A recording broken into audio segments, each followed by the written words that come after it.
Revealed. How a millionaire discovered a hidden hero in the cleaning lady protecting his amazing. James stood on the edge of his new penthouse, high above the bustling streets of the Midwest, staring down at the city that had seen him rise from rags to riches. This moment, this view, was supposed to be the ultimate culmination of his hard work. Yet, as he adjusted his designer tie, a hollow ache settled in his chest. His polished life, filled with luxury cars and glitzy dinner parties, felt eerily empty. What did it mean to be successful when, deep down, he sensed something was missing? It was the dreary hours of dusk when Clara, the cleaning lady, entered with her mop and bucket.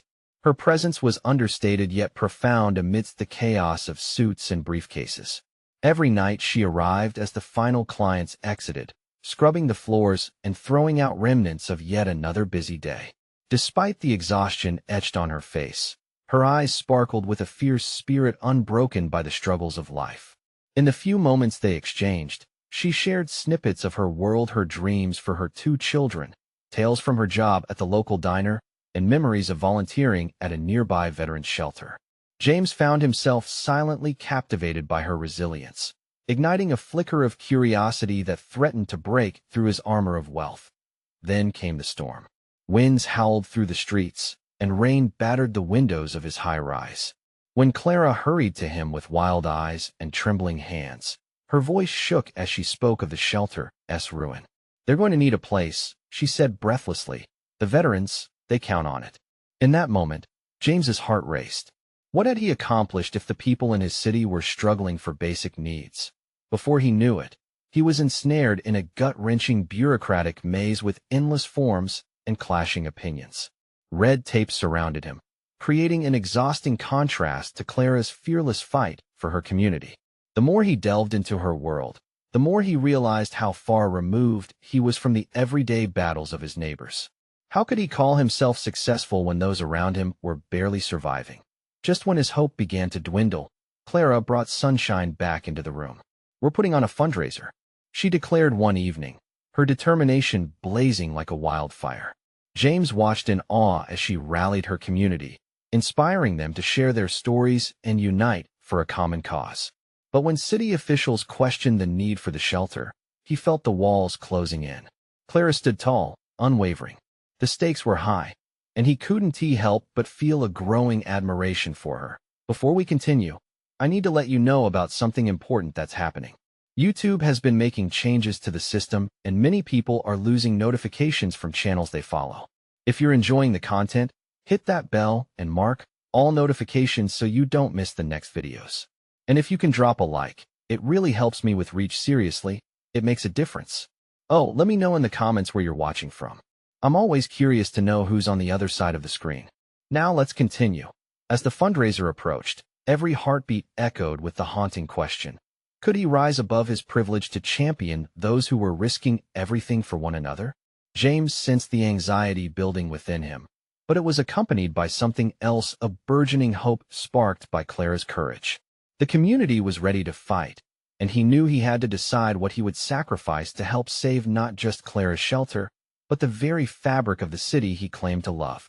As excitement crackled in the air, James felt a crack in his world, and finally, for the first time, he yearned for something greater than wealth.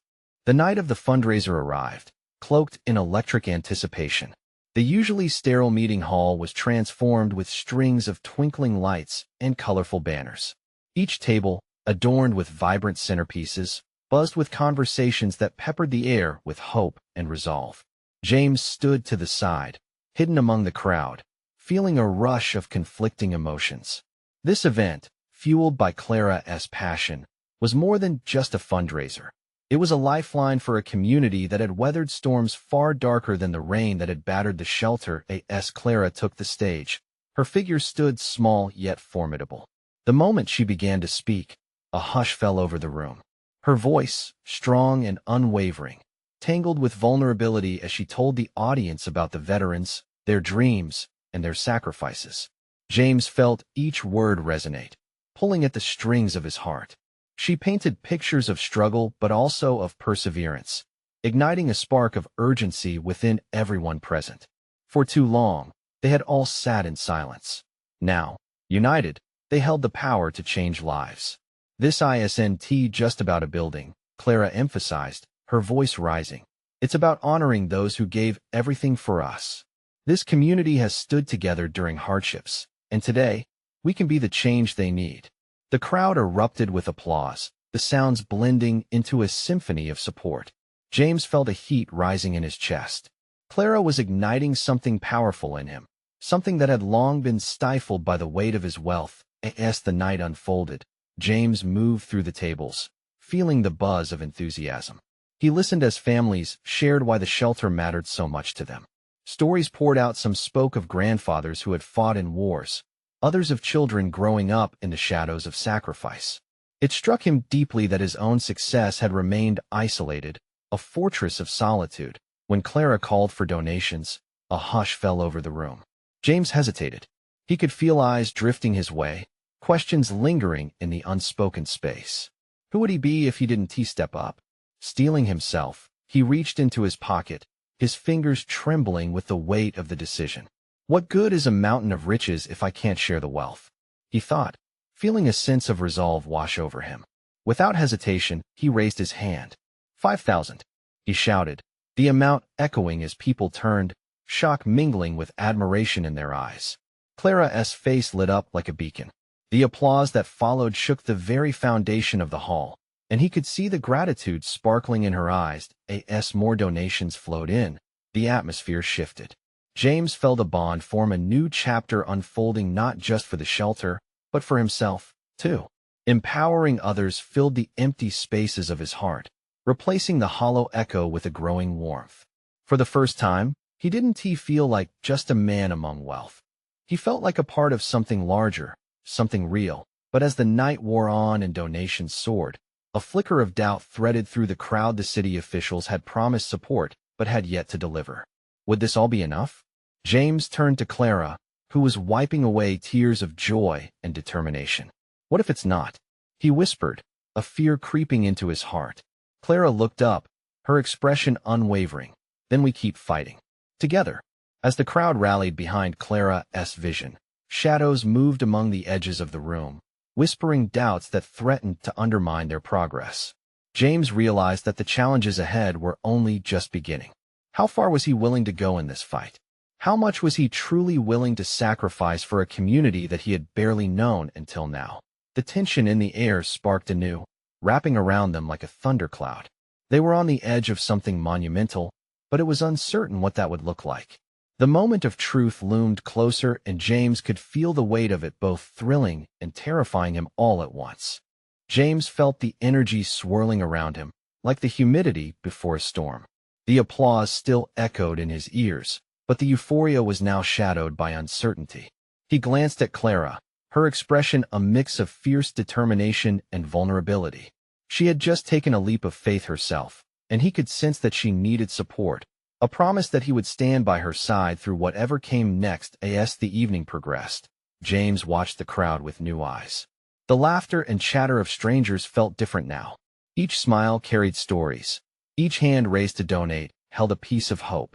Yet, he couldn't shake the knot tightening in his gut. It was easy to feel empowered when surrounded by joy, but what about when the lights dimmed and the realities of life settled back in?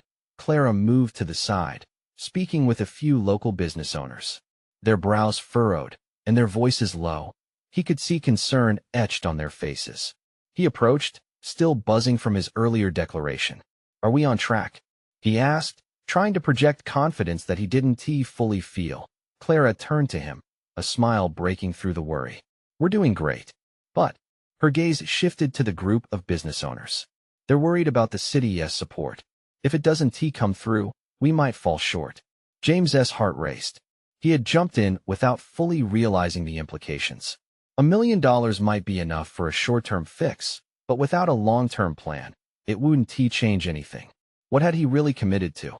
He pushed the panic aside. "What if we organize a follow-up?" he suggested, working to keep his voice steady. "We could get the community involved, show the city how much this matters to us." Clara's eyes sparkled, a mix of hope and challenge flickering behind them. "That's exactly what we need. But we have to act fast." He nodded, bolstered by her passion. The two of them would not allow this moment to slip away. But just as he began to formulate more ideas, a voice cut through the excitement. "Excuse me," a woman stepped forward, small and unassuming, dressed in a slightly wrinkled uniform. She was the cleaning lady, someone James had barely noticed during the festivities. "I just wanted to say," she hesitated, her hands clasped together. "I know a lot about what goes on in this community. I see it every day." A hush fell over the crowd as all eyes shifted to her. James felt his pulse quicken, his interest piqued. "Please, tell your story," Clara urged, stepping closer. The woman took a deep breath, bolstered by their encouragement. "I work at the shelter every day. I clean, but I also hear the stories of the people who come through. Most of them were heroes in their own right, but they feel forgotten by the very country they served." James felt his heart clench. The cleaning lady was utterly sincere, and the truth of her words sank deep. Each life lived within those walls was a testament to resilience. "I don't have much," she continued, eyes brightening with resolve, "but I want to help. Maybe if we collected more stories, more people would understand why this place matters." James felt a stirring inside him, a pull towards this unseen hero standing in front of them. Here was the opportunity they needed, the link between the community and the shelter. "You're right," he said. "We need to amplify those voices. What do you all think about a storytelling campaign? We could gather tales from the veterans and the families, share them through social media, and put together an event to show the city how real this is." The crowd buzzed again, a ripple of excitement contrasting with the earlier concerns. Clara beamed, and for a moment, everything felt brighter. But in the back of his mind, that tension remained. "Let us do it," Clara shouted, rallying the crowd, and James felt a surge of hope lift him. Yet, he couldn't ignore that pit in his stomach. Would this be enough? As the crowd embraced the idea, James locked eyes with Clara, who seemed to read him easily. "We're just getting started, aren't we?" Before he could reply, the sweep of doubt returned. What hidden challenges awaited them around the corner? Would the city officials change their minds? And what secrets lay within that shelter, still waiting to be uncovered? As the crowd came alive with newfound purpose, James couldn't shake off the feeling that the real battle was only beginning. Just how deep did the community's fight go, and was he truly ready for what lay ahead? The question lingered in the air, merging with the thrum of excitement, as they stood on the precipice of something big. The next morning broke brightly, a contrast to the storm brewing inside James. He stood at the window, coffee in hand, watching the sun spill golden light across the city. But this time, the view didn't inspire warmth. It filled him with urgency. He thought about the cleaning lady's words. "Heroes forgotten." It echoed in his mind, a mantra he couldn't shake. He quickly got dressed and made his way to the shelter. Clara was already there, bustling about, greeting the staff and volunteers with energy that felt infectious. She looked up as he entered, her smile wide. "You're here early." "Couldn't sleep," he admitted. "I've been thinking about what we need to do next." Clara's eyes lit up. "Me too. I've got a list of people we can start interviewing for the storytelling campaign. We can set up times to meet with veterans and families." James nodded, heart racing. This was it. Each person they spoke with could be the spark that lit a fire in the city's conscience. "Let us make it a community event. We can host it in the park next month. Food, music, stories. It would draw a crowd." "That's a great idea. Everyone loves a good event." Clara leaned closer. "We can even create a booklet of stories from the campaign to give out. It'll remind people of this moment." Together, they brainstormed while coffee turned cold in the cups they barely sipped.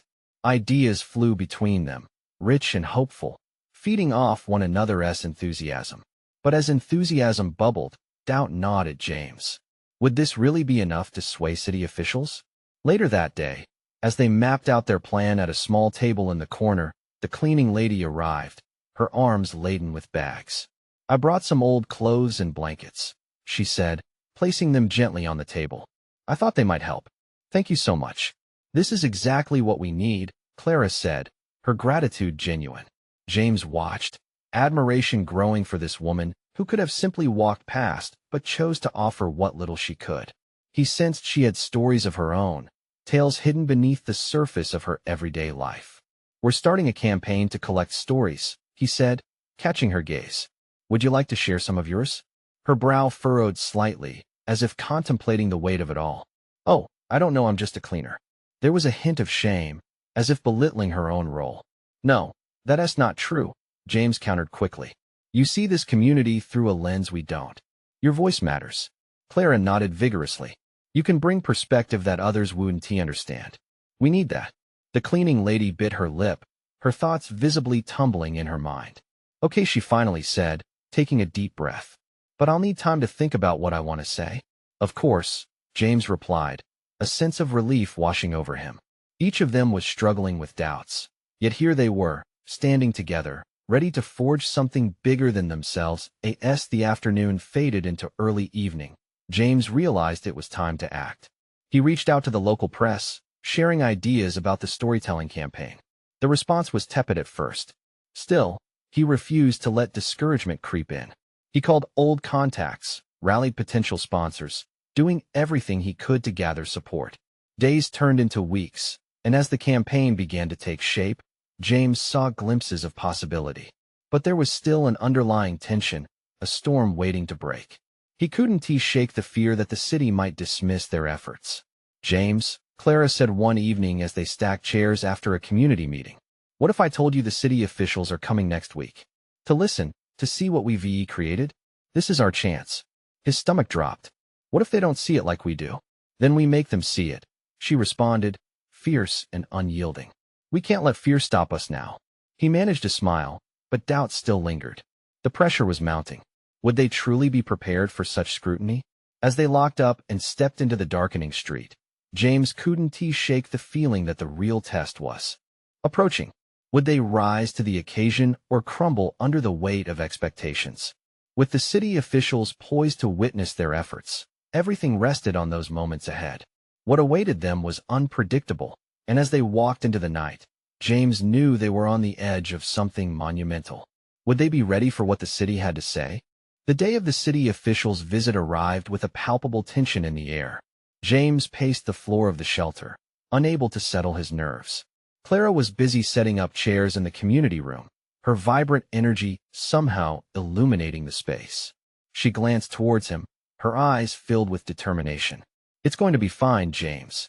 We've put in the work. Right, it's just he shrugged, feeling the weight of their mission. What if they're not interested? What if they are? Clara shot back, her voice unwavering. You can't let the what-ifs take the lead. James took a deep breath, trying to ground himself. The smell of coffee mingled with the scent of polished wood and hope. Volunteers bustled in, arranging tables adorned with colorful flyers. Each flyer told a story, snippets from lives once considered invisible. It felt right, yet surreal. As the clock ticked down, the anticipation turned into a mix of excitement and dread. They needed this campaign to succeed, not just for their sake, but for every voice that had gone unheard. Clara tapped him on the shoulder, pointing towards the entrance. They're here. He felt his heart race. A trio of well-dressed officials entered, their demeanor professional but curious. James and Clara exchanged a quick glance, a silent understanding passing between them. It was showtime. Hello. Welcome. Clara called out, her voice steady. The officials nodded, surveying the room, their expressions unreadable. Then, the storytelling began. Clara stepped forward first, sharing the heartwarming stories they had gathered, with each narrative carving deeper into the souls of those present. As she spoke, James felt the tension in his chest ease slightly. One by one, they highlighted the contributions of veterans and their families, their struggles and triumphs. Clara's passion painted vivid images that captured the essence of humanity. But all James could think about was how to find a way to include the cleaning lady's voice, how crucial her story could be to this tapestry of unrecognized lives. As Clara stepped back, she encouraged James to take the spotlight. Swallowing hard, he cleared his throat and stood before the officials. Thank you all for being here today. Each story you've heard highlights our community's strength, resilience, and the importance of memory. But I want to introduce you to someone who speaks not just through words, but through her actions. He hesitated, his eyes wandering across the room until he found her. The cleaning lady stood in the back, clutching her hands together. She looked hopeful, yet uncertain. Her name is Millie, and she embodies what it means to be a hero in our everyday lives. The room quieted as he gestured her forward. Millie's gaze widened in surprise. Clara smiled and nodded encouragingly. And before he knew it, Millie was walking forward too, propelled by a force much larger than herself. James felt the air shift, a mix of admiration and anticipation building as Millie approached the microphone. Her throat tightened, but her voice emerged soft, yet steady. What I see every day, the people who are hurting, who need a little help, a little hope, that's my story. As she shared snippets of her life, James watched as the officials shifted in their seats. They leaned in, absorbing every word. Her vulnerability transformed the room, creating an intimacy that continued to connect the dots between truths often overlooked. Just as Millie concluded, a sudden commotion erupted outside. The door swung open, and chaos burst in. A youth, panting and frantic, scrambled into the room. "There's something going on. You need to see." Everyone's eyes darted to the boy, confusion swirling in the air. What could this mean?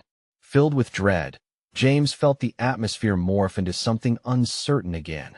With bated breath, all attention focused on him as the boy's eyes widened. "You'll want to hear what's happening outside." James's heart thundered in his chest, 1,000 questions flooding his mind. What had just been ignited? They had drawn the attention of the city officials, and now something crucial was about to unfold. What truth lay waiting just beyond the walls of the shelter? Would this moment strengthen their cause or unravel it entirely? James stood frozen, his mind racing. The young boy's urgency gripped him, a knot forming in his stomach. This wasn't part of the plan. What could it possibly be that required their immediate attention? He exchanged a glance with Clara, whose expression mirrored his uncertainty. "Should we find out?" she whispered, her eyes wide with concern. Before he could respond, the boy spoke again. "You have to come quick. They're going to tear down the old park right now. It's all happening." A murmur spread through the room. People pressed together, forming a living wave of fear and frustration. Memories of laughter and joy at that park flooded James's mind. It was more than a space. It was a sanctuary for the community, a place where families came together. "What do you mean, tear it down?" Clara asked, her voice rising above the crowd. The officials were already moving towards the door, their brows furrowed in confusion. "I heard them say something about redevelopment. They've got the machines and everything. If we don't stop them now, it'll all be gone," the boy insisted, his breaths coming fast, eyes pleading. James felt the weight of urgency settle over him. "We can't let this happen. The park is a vital part of our community's heart." With a deep breath, he turned towards Millie, who was still standing near the microphone, the fire still fresh in her eyes. "Millie," he called, and she looked up. "Will you come with us? We need every voice we can get." She nodded instantly, her earlier anxiety replaced by resolve. "Let us get down there," she said, her voice stronger than before.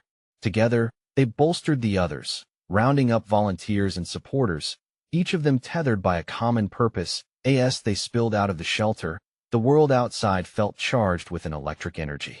The sounds of machinery clanged in the distance, cutting through the air and igniting a rush of adrenaline. The crowd moved toward the park with hurried, purposeful steps. James could see the heavy machinery looming ahead, massive and ominous against the landscape. His heart raced at the thought of losing the park and everything it represented. With each step, he felt emboldened, adrenaline sharpening his focus. When they arrived at the edge of the construction zone, they could see workers waiting, ready to begin their task. The air was thick with tension. Clara stepped forward, projecting her voice over the din. "We won't let you destroy this park." Her declaration sparked strength in James as he joined her. "This is a place of community, a refuge for many, and it cannot be erased," he shouted, urging the others to join him. Millie stood with them, her eyes shining with determination. "We stand together as one community," she added, her voice cracking with emotion. "What we have here isn't just land. It's friendship, family." As the words poured out, the workers halted. Some turned to look at the group, confusion on their faces. For a brief moment, it felt like the world held its breath. James took a cautious step closer, feeling the weight of their collective presence. He realized this was far more than a last-minute effort. It was a chance to reclaim their voice, to protect what mattered. But just then, a figure emerged from behind the machinery, a man dressed sharply, with a stern face that suggested authority. His gaze swept over the crowd, and James felt a jolt of recognition. Wasn't this the same man he had seen at community hearings before? Before he could wonder more, the man spoke, his voice cutting through the air like a knife. This is private property. You need to leave now. An uneasy silence fell. James felt a swell of fear, but he was not about to back down. His heart hammered against his ribs. What would happen next? Could they turn this around?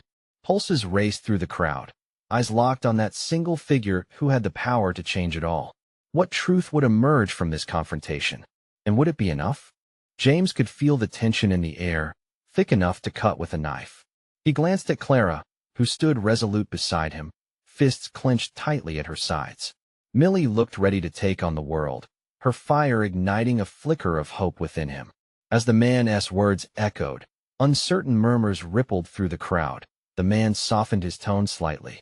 This is a legal matter, he continued, shifting nervously on his feet. You're disrupting a sanctioned project. I advise you to leave before things escalate. Escalate?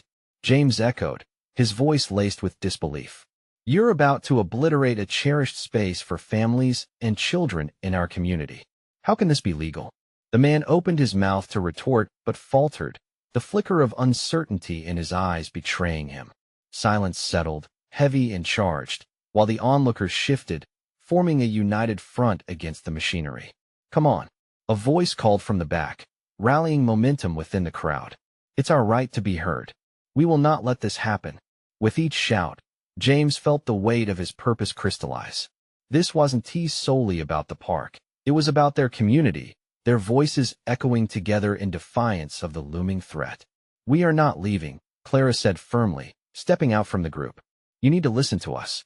Every community deserves to have a voice, and this park is ours.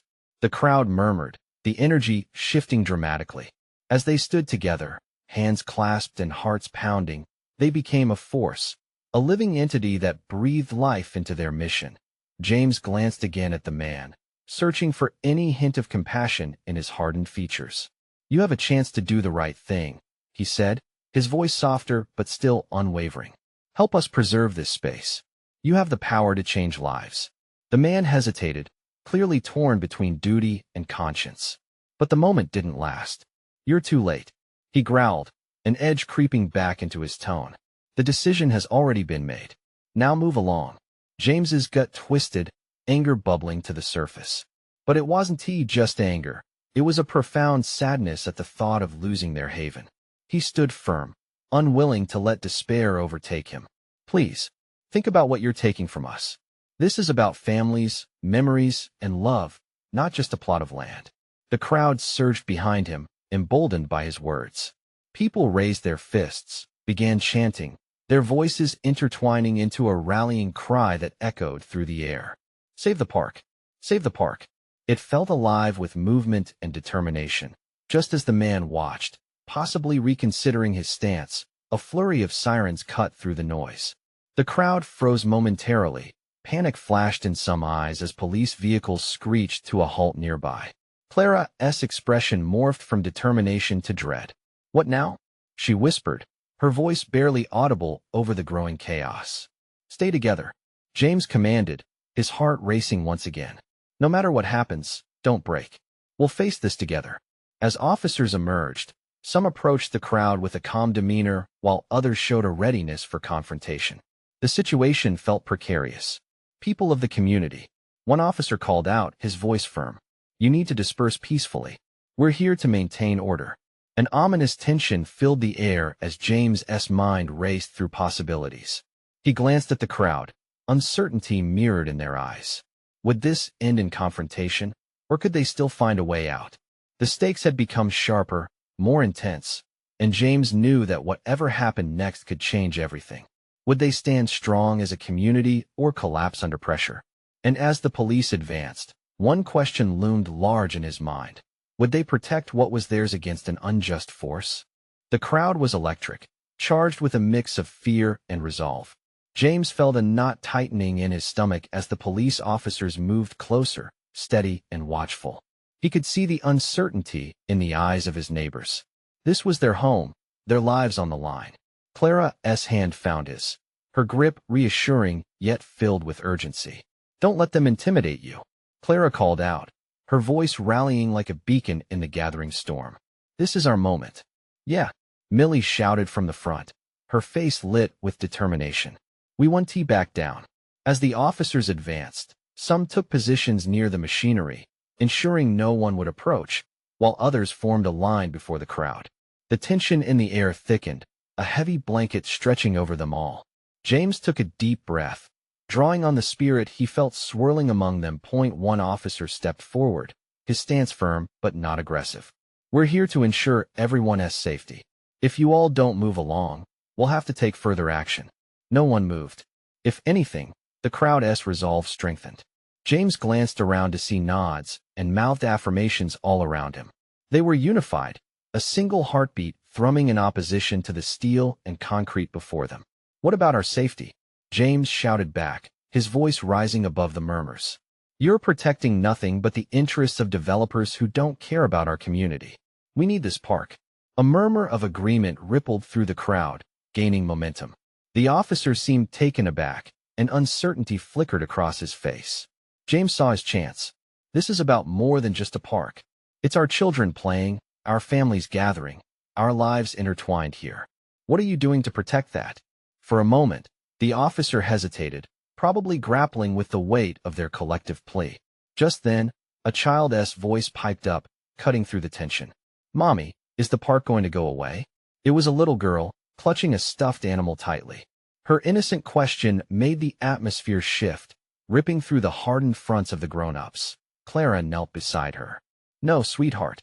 We're going to fight for it. We're going to keep our park."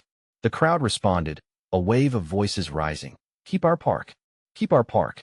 It felt like an explosion of emotion, a raw surge of humanity that could not be snuffed out. The tension softened just a bit. James looked back at the officer and saw a hint of empathy there, a crack in the armor of authority. "Think about what you're doing," James urged him.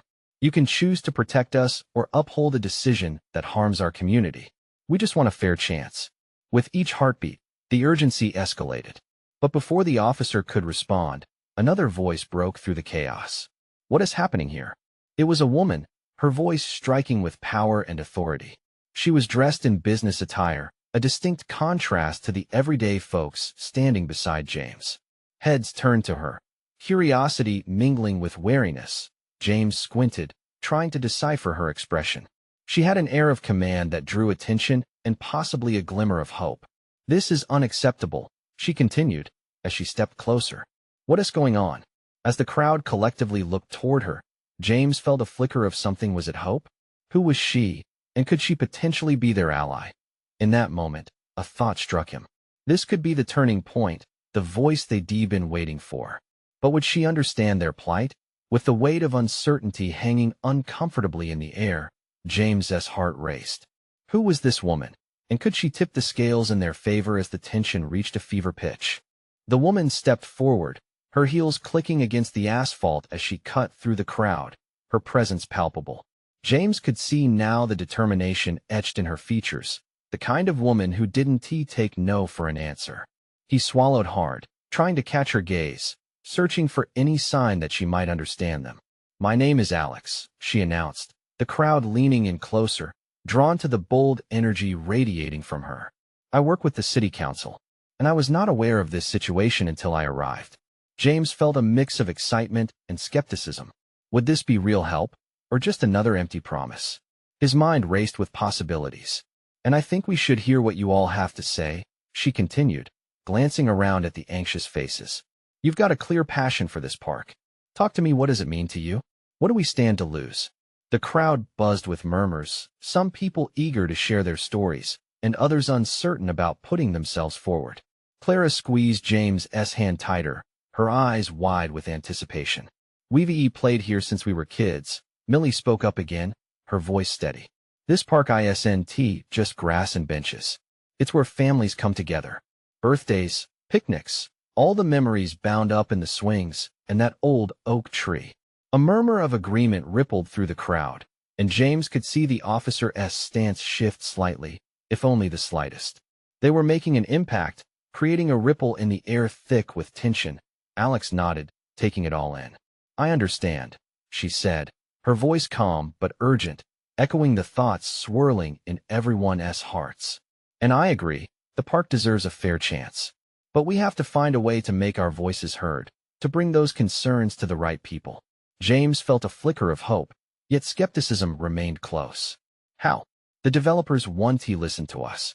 They have all the power. That's where we come in, Alex replied, her expression resolute. We have to leverage support. I can mobilize this issue to the council, but I can't do it alone. We need to show them how much this park means to you all, how much it means to our community. The energy swelled like a wave, rising and crashing in the hearts of each individual. Hope and fear intertwined. This moment felt monumental. The fate of their park hung in the balance.